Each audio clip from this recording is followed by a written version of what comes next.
Hello everyone, welcome to my channel Physics by Neetu. Today we will discuss on power. देखो power क्या होता है. Power is defined as rate of doing work.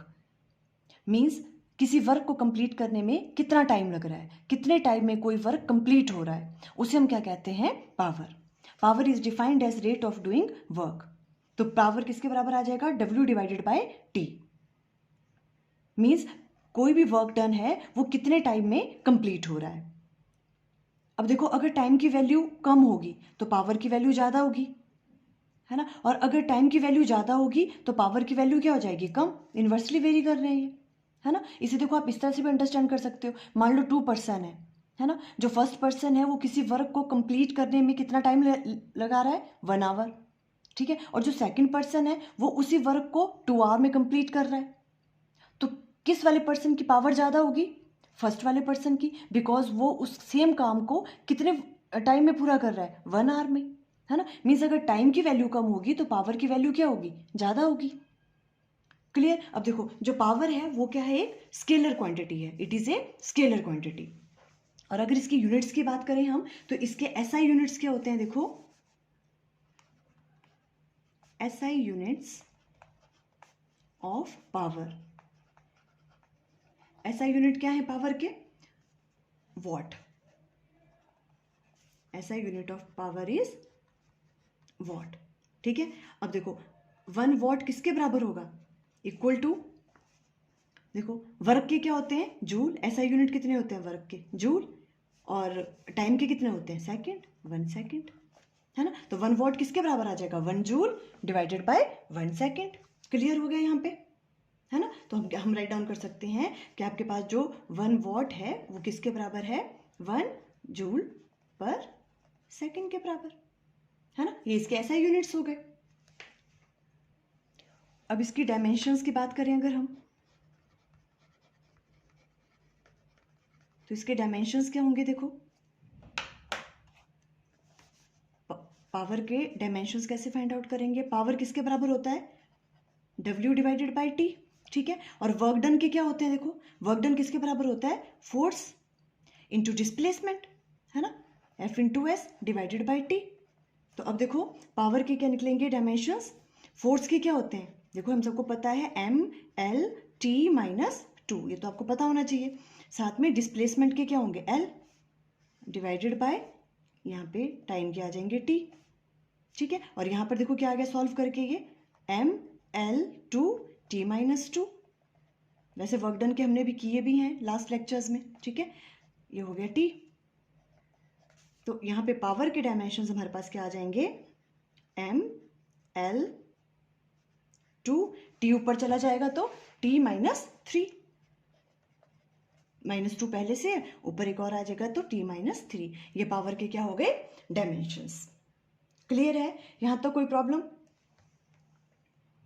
देखो clear हो गया. इसके dimensions आ गए ML2 T-3. SI यूनिट्स क्या होते हैं इसके, वॉट, है ना. अब देखो इसी में यूनिट्स में, इसमें कभी कभी बिगर यूनिट यूज होते हैं. तो देखो बिगर यूनिट क्या है इसमें, the bigger unit of power is, क्या होते हैं, किलोवाट एंड हॉर्स पावर.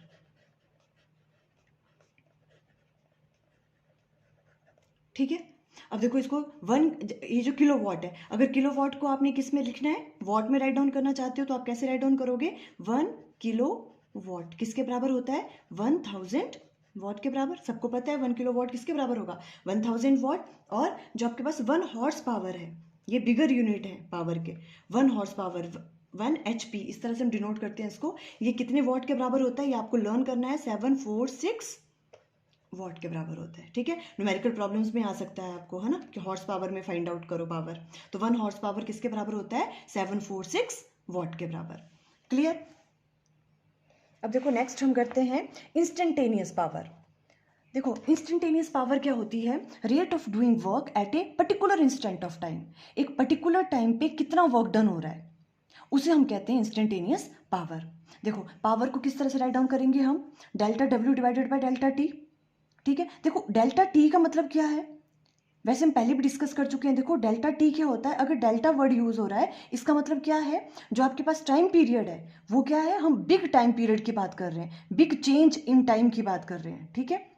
तो देखो अगर जैसे मान लो 2 आवर्स में इतना वर्क हो रहा है और 4 आवर्स में इतना वर्क हो रहा है, ठीक है, तो चेंज इन टाइम कितना हुआ, डेल्टा टी 2 आवर्स का, बड़ा चेंज है ना। तो जब भी हम बिग चेंज की बात करते हैं तो हम डेल्टा वर्ड यूज करते हैं, ठीक है। अगर टाइम चेंज जो है आपके पास बिग है तो वर्क डन भी बिग होगा, है ना। तो डेल्टा क्या रिप्रेजेंट करता है, बिगर चेंज। यहाँ पे ये क्या हो गया, बिग वर्क डन, और किस में, बिग टाइम में, बिग टाइम पीरियड में, ठीक है। तो हम डेल्टा वर्ड यूज करते हैं।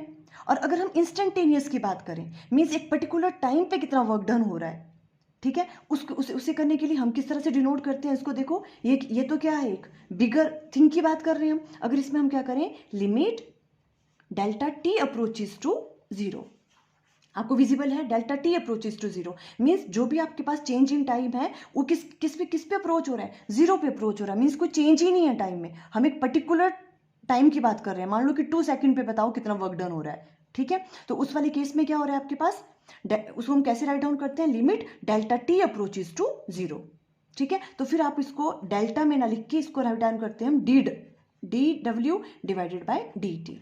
जहां भी हम ये वाला वर्ड यूज करते हैं D W and D T, ठीक है, डी वर्ड यूज करते हैं, मीन्स हम किसकी बात कर रहे हैं, स्मॉल वर्क डन या स्मॉल टाइम पीरियड की बात कर रहे हैं, small time at a particular instant की बात कर रहे हैं, ठीक है। तो पावर को हम राइट डाउन करेंगे कैसे, D W divided by d T, ये हो गया इंस्टेंटेनियस पावर, ठीक है। अब देखो इसको हम और कैसे राइट डाउन कर सकते हैं, पावर को किसी और फॉर्म में, किस तरह से, देखो हमें पता है पावर इक्वल टू किसके बराबर है, D W divided by d T. D W को हम किस तरह से राइट डाउन कर सकते हैं, वर्क डन किसके बराबर होता है, फोर्स डॉट डी एक्स, है ना, फोर्स इंटू डिस्प्लेसमेंट, यही होता है ना वर्क डन, डिवाइडेड बाय यहां पर क्या आ गया आपके पास, डी टी, है ना। और इसे ही हम कैसे राइट डाउन कर सकते हैं, F dot d x divided by d T, ऐसे भी राइट डाउन कर सकती हूँ मैं, D x divided by d T, है ना। तो इसे हम कैसे राइट डाउन कर सकते हैं, देखो P इक्वल टू किसके बराबर आ गया, F dot d x divided by d t किसके बराबर होता है, rate of change of displacement किसके बराबर हुआ, वेलोसिटी के बराबर, है ना, where v is instantaneous velocity, एक पर्टिकुलर टाइम पे कितनी वेलोसिटी है, ठीक है, वो हो गया v। तो पावर किसके बराबर आ गया, देखो f डॉट v, हम इस तरह से भी पावर को राइट डाउन कर सकते हैं, है ना। और हमें पता है पावर क्या है, एक स्केलर क्वांटिटी है, तो देखो यहाँ पे डॉट प्रोडक्ट भी आ गया, है ना, डॉट प्रोडक्ट ही होता है ना स्केलर, तो पावर क्या है, एक स्केलर क्वांटिटी है, इसलिए हम इसे कैसे रिप्रेजेंट करते हैं, as a dot product. Clear हुई ये वाली चीज, ये वाला फॉर्मूला भी आपको लर्न करना है, इसके बेस पे भी न्यूमेरिकल्स हैं, ठीक है, वो आपको सॉल्व करने होंगे। क्लियर हो गया आपको ये चीज। अब देखो इसी से रिलेटेड एक न्यूमेरिकल है, ये सॉल्व कर लेते हैं। An elevator weighing 500 kg is to be lifted up at a constant velocity of 0.4 meter per second. What should be the minimum horsepower of the motor to be used? Means हमें क्या find out करना है, power की value find out करनी है, ठीक है। और एक एलिवेटर है जो कितना वे कर रहा है, 500 kg, मीन्स मास की वैल्यू आपको गिवन है एंड वेलोसिटी की वैल्यू गिवन है। देखो जो जो गिवन है पहले वो चीज़ें राइट डाउन कर लेंगे। मास की वैल्यू आपको गिवन है कितनी, 500 kg, है ना, और वेलोसिटी की वैल्यू गिवन है 0.4 मीटर पर सेकंड। और आपको क्या फाइंड आउट करना है, पावर फाइंड आउट करनी है मोटर की, जो भी उस पर मोटर यूज होगी उसकी पावर कितनी है, पर पावर की वैल्यू किस में फाइंड आउट करनी है, हॉर्स पावर में, ठीक है। तो पहले तो हम वॉट में ही फाइंड आउट करेंगे, फिर उसे चेंज कर लेंगे हॉर्स पावर में, ठीक है। तो देखो पावर निकालने का फॉर्मूला क्या होता है, कौन सा फॉर्मूला यूज करेंगे यहाँ पे हम, फोर्स इंटू वेलोसिटी वाला, ठीक है। और देखो फोर्स की वैल्यू क्या होगी, इस पे कौन सी फोर्स लगेगी, मास कितना है 500 kg, जितना उसका वेट होगा वही लगेगी ना फोर्स, बिकॉज उसको लिफ्ट कर रहे हैं अपवर्ड डायरेक्शन में। तो एफ की जगह राइट डाउन कर सकते हैं हम एम जी, यही फोर्स लगेगी, m g into v, m g into v, v जो आपकी वेलोसिटी है। देखो सारी वैल्यूज पुट करो, मास की वैल्यू कितनी है 500 मल्टीप्लाई बाय जी ले लेंगे हम, acceleration due to gravity 9.8 and v की वैल्यू कितनी है 0.4। क्लियर हो रहा है यहाँ तक, ओके। अब इसको सॉल्व कर लो, देखो 500 ये आ गया 98 डिवाइडेड बाय 10, 4 डिवाइडेड बाय 10, ठीक है, ये चीज़ कैंसिल आउट हो जाएगी और ये आपके पास जो सॉल्व करके आएगा ये आएगा 1960 वॉट, ठीक है, पावर की वैल्यू आपके पास ये वाली आ गई। ठीक है, पावर क्या आ गया आपके पास 1960 वॉट। अब देखो आपके क्वेश्चन में किस में पूछा हुआ है, मिनिमम हॉर्स पावर, मीन्स आपको पावर किस में फाइंड आउट करनी है, हॉर्स पावर में। ठीक है, अब यहाँ पे हमें चेंज करना पड़ेगा वॉट, और हमें पता है रिलेशन, देखो क्या क्या रिलेशन है हॉर्स पावर एंड वॉट में।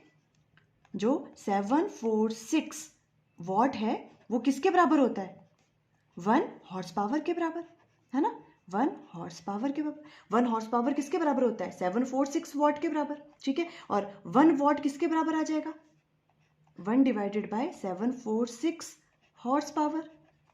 और हमें कितना निकालना है 1960, तो 1960 वॉट किसके बराबर आ जाएगा, 1 divided by 746 multiply by 1960। Clear हो गया, है ना।